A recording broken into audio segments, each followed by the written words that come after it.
বিসমিল্লাহির রহমানির রহিম। আসসালামু আলাইকুম ওয়া রাহমাতুল্লাহি ওয়া বারাকাতুহু। আজকে আমি আপনাদের মাঝে হাজির হয়েছি যে কোনো পছন্দের মানুষকে বিয়েতে রাজি করার 100% পরীক্ষিত সেরা শক্তিশালী বিশেষ একটি আমল নিয়ে। আপনাদের মধ্যে অনেক ভাই বোনেরা রয়েছেন যারা কোনো ব্যক্তিকে খুব বেশি পছন্দ করেন, ভালোবাসেন এবং তার জন্য সবকিছু করতে পারেন, এমনকি নিজের জীবনও দিতে পারেন। এমন ভালোবাসেন যে তাকে ছাড়া আপনার কোনো কিছুই ভালো লাগে না। খাওয়া দাওয়া, ঘুম, কাজকর্ম সবকিছু আপনার বন্ধ হয়ে যাচ্ছে। কিন্তু যার জন্য এইসব করছেন সে ব্যক্তি কোনো মতে আপনাকে বুঝতেছে না, কোনো মতে সে আপনাকে বিয়ে করতে রাজি হচ্ছে না, এমনকি তার পরিবারও আপনার সাথে তার বিয়ে দিতে রাজি হচ্ছে না। আজকে আমি আপনাদেরকে এমন একটি আমল বলে দেব, এই আমলটি করতে পারলে রুহানি জগতের 4 জন ফেরেশতা এমনভাবে তার মস্তিষ্ক, তার কল্ব, তার প্রতিটি অঙ্গ প্রত্যঙ্গে আপনার জন্য প্রেম, মহব্বত, ভালোবাসা, আকর্ষণ এমনভাবে সৃষ্টি করে দিবে, এমনকি তার পরিবারের প্রত্যেকে রাজি হয়ে যাবে আপনার সাথে তার বিয়ে দেওয়ার জন্য। শুধুমাত্র এই আমলটি আমি যেভাবে বলবো যদি সেইভাবে করতে পারেন, আল্লাহ তাআলার অশেষ রহমতে 100% কামিয়াবি লাভ করবেন ইনশাআল্লাহ। এই আমলটি করার আগে পাক পবিত্র হয়ে অজু করে জায়নামাজে বসে কেবলামুখী হয়ে মুখে মিষ্টি জাতীয় জিনিস নিয়ে এবং যাকে বিয়েতে রাজি করতে চাচ্ছেন তার কথা মনে প্রাণে চিন্তা করে তারপরে আমলটি করবেন। তবে এই আমলটি আপনারা শুক্রবার, রবিবার, বুধবার, সোমবার এই 4 দিনের যে কোনো দিন করতে পারেন। তবে অন্যান্য দিন আমল করতে হলে কোন সময় আমল করা উত্তম হবে এই বিষয়টি জানার জন্য এই ভিডিও ডেসক্রিপশন বক্সে একটি ভিডিওর লিঙ্ক দেওয়া রয়েছে। সেই ভিডিওটি শুরু থেকে শেষ পর্যন্ত দেখলে অন্যান্য দিন এবং কোন সময় কোন আমল করা উত্তম হবে সেই সম্পর্কে জানতে পারবেন ইনশাআল্লাহ। আরেকটি বিষয় বলে রাখি, যখনই আপনারা কোনো আমল করবেন, আমল করার আগে সরফুল উম্মার এবং তাহসিন করে নেবেন।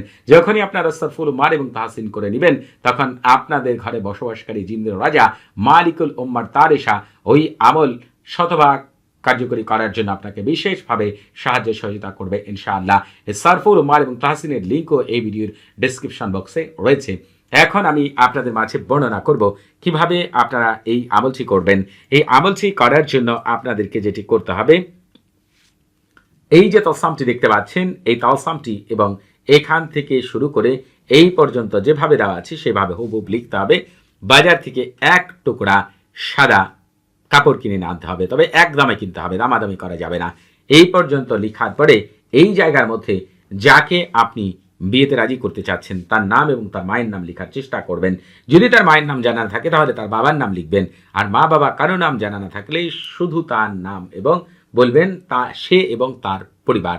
আপনারা বাংলাতে লিখেন আর আরবিতে লিখেন, এই জায়গার মধ্যে কথাগুলো লিখবেন। এরপরে ফি মহাব্বাতিনের পরে এই যে কাজার রয়েছে এই কাজার জায়গায় আপনার নিজের নাম এবং আপনার মায়ের নাম লিখবেন।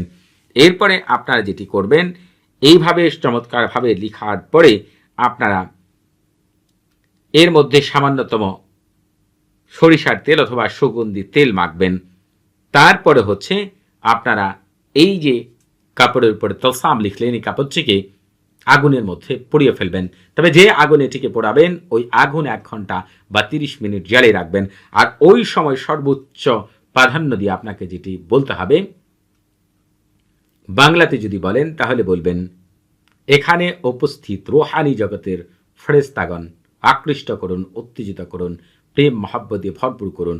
অমুকের ছেলে অমুককে অথবা অমুকের মেয়ে অমুককে আমার দিকে, আমি অমুকের ছেলে অমুক অথবা আমি অমুকের মেয়ে অমুক, এবং তার পরিবারকে বিয়েতে রাজি করে দিন। এই কথাগুলো আপনারা আপনাদের মতো করে বলবেন। যারা আরবি বুঝছেন তারা বলবেন, তাওয়াক্কালু ইয়া আইয়ুহাল মালাইকাতি ওয়া রুহানিয়াতি ওয়া বি তাইজি ফুলান ইবনে ফুলানাতুন বি মহাব্বাতিন ওয়া মাওয়াদ্দাতিন ফুলান ইবনে ফুলানাতুন লি জাওজি। এতটুকু কথা আমি যেভাবে বললাম এইভাবে আপনারা 7 বার বলবেন। ইনশাআল্লাহ দেখতে পাবেন সে রাজি হয়ে গিয়েছে। তবে একটি গুরুত্বপূর্ণ বিষয়, সেটি আল্লাহ তাআলা যাকে এই বিষয়ে উচ্চ মর্যাদা দান করেছেন এমন একজন ব্যক্তির কাছ থেকে ইজাজত প্রাপ্ত হয়ে আমল করবেন। যেহেতু এই আমলটি আমি আপনাদের মাঝে বর্ণনা করেছি, এজন্য এই আমল করার আগে অবশ্যই আপনারা আমার কাছ থেকে ইজাজত নিয়ে আমল করবেন। তবে আপনাদের বুঝতে কোনো প্রকার সমস্যা হলে, কোনো কিছু জানার থাকলে, কোনো কিছু বোঝার থাকলে প্রতি শুক্রবার এবং শনিবার সকাল 9টা থেকে রাত 11টা পর্যন্ত এই নাম্বারে কথা বলতে পারবেন। তবে নামাজের সময় নাম্বারটি বন্ধ থাকবে, সেদিকে খেয়াল রাখবেন। সবাই ভালো থাকবেন। আসসালামু আলাইকুম ওয়া রাহমাতুল্লাহি ওয়া বারাকাতুহু।